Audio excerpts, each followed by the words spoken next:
In this video, I'm going to talk to you a little bit about how to use authentic materials while keeping in mind copyright. And this pertains to all kinds of materials that you can find on the internet, for example. So the process that I use is that first I try to find a copy of something that's free to use. And I'm going to be focusing on images a little bit, but this also pertains to film. So my first stop is called Pixabay, and this is a place that has free images. So let's say I want to find an image of a banana. The ones at the top are ones that I would have to pay for, but below here are ones that I'm allowed to use. If I can use all these filters here if I want, but let's say I want to use this one. And then when it comes up here, you can see that it says free for commercial use, no attribution required. And then I can just make a free download with that. So that one is nice because I don't even have to write where I got it. And this is true for most or all of Pixabay's images. So that's why that's the first place that I go. If I can't find what I need on Pixabay, then I also can use Google image search. When I search for bananas here, I get a whole bunch of things, but I don't know which ones I'm allowed to use. So if I choose here Tools and go to Usage Rights, then I can filter by the usage right. A lot of these will be from Wikimedia Commons, which is related to Wikipedia. One of the nice things about that is that when I click on that, it takes me there, and when I click on download, it tells me what I need to know in order to cite. This one says public domain, so I don't technically need to cite it, but oftentimes you will have to cite the things that are found in Wikimedia.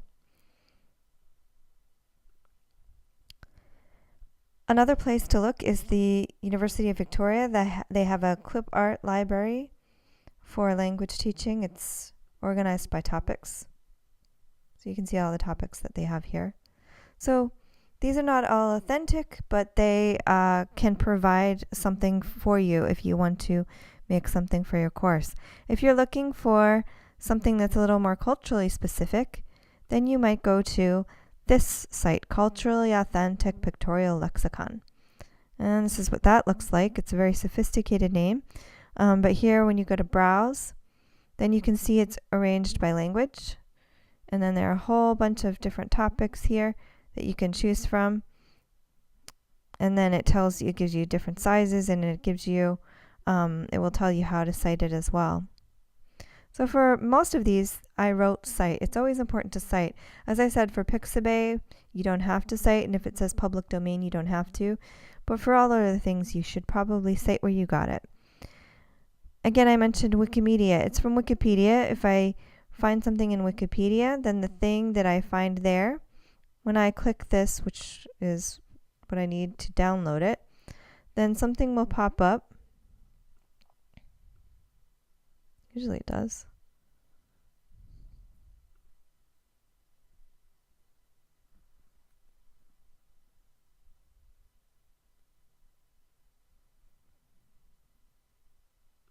When I click something in Wikipedia and then I click download, something will pop up and it will tell me the words that I need in order to attribute the author. So that's really, really useful. Usually what I do in my materials is I have a page at the end that says image sources, and then I put all of these together. So that's Wikimedia. Flickr is another place to look. There are lots of photos here, and if I've searched for banana here, I get a bunch of choices. And when I go to any license, then I can choose no known copyright restrictions or Creative Commons. So that can give you some more choices.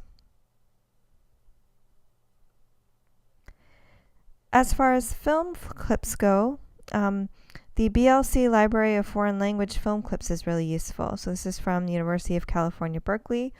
And what they've done is they've put a bunch of movies in here, and they allow you to export clips that you can use for your class. They've done it in a way that they are conforming to the copyright law. You see it says Russian clips at Michigan State. That's because Michigan State is one of their kind of partners, and if your institution hasn't joined, then you should encourage someone in your department or language center to join, because your institution has to join and then say which films they own in order for it to be included in your collection. But that's a good source if you want to use feature films. If you can't find a copy that's free to use, then another option is to ask for permission. If you find something on a website, you might find the Contact Me section of the website and then send an email to the person. Oftentimes people are happy to let you use things for educational purposes. You can also try getting your own copy of something.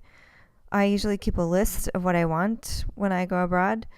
When I'm in Russia, I don't think of that I might want a picture of a sour cream container later.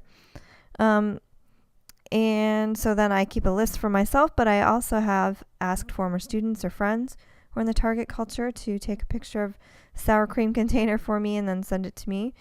Or I also have some groups on social media that I'm a part of that have people who live in the target culture. If I ask, then people are usually willing to take a picture of their sour cream in their refrigerator and send me a copy that they allow me to use for my course. And we always can resort to fair use. We already have a good argument for fair use in that we're using this thing for educational purposes. But if some of the following are true, you also have a good argument, an even stronger argument for fair use. For one, you're not using a lot of materials from the same source. So for example, you're not using every picture from the same book. You are linking to something rather than making another copy and putting it into your course. You're linking out. You have the materials in a password-protected place, like a course management system. You're not using all of something, like you're not posting the whole film on your course website. You're using just a clip in a lesson, for example. You're not affecting something's market value. So the thing that you're using it for isn't affecting how many people would buy that thing, for example. And your use of the materials is transformative, meaning you're making something new out of it. You're using it for something other than its original purpose. This is why posting a whole film on your course website might be more problematic, because that might affect the market value. Your students might not buy it. And that's maybe not transformative depending on what you're using it for. If you're just asking your students to watch it for entertainment, that was its original purpose. Whereas if you just use a clip within a lesson in which you're using the clip as an example of something, that's considered a transformative use. And of course, always cite where you got things from, and that'll help also. For listening and reading texts, like for example, newspaper articles or something from a book or a song or something from a movie, some guidelines are use only a part of something. Don't use the whole film, use part of the film. Don't use the whole book, use part of the book. Keep it in a password protected place. That means it's not just out on the open internet. And of course, cite. So these are some of the guidelines that I follow when I'm making materials, using authentic materials or things that I've gotten from other sources.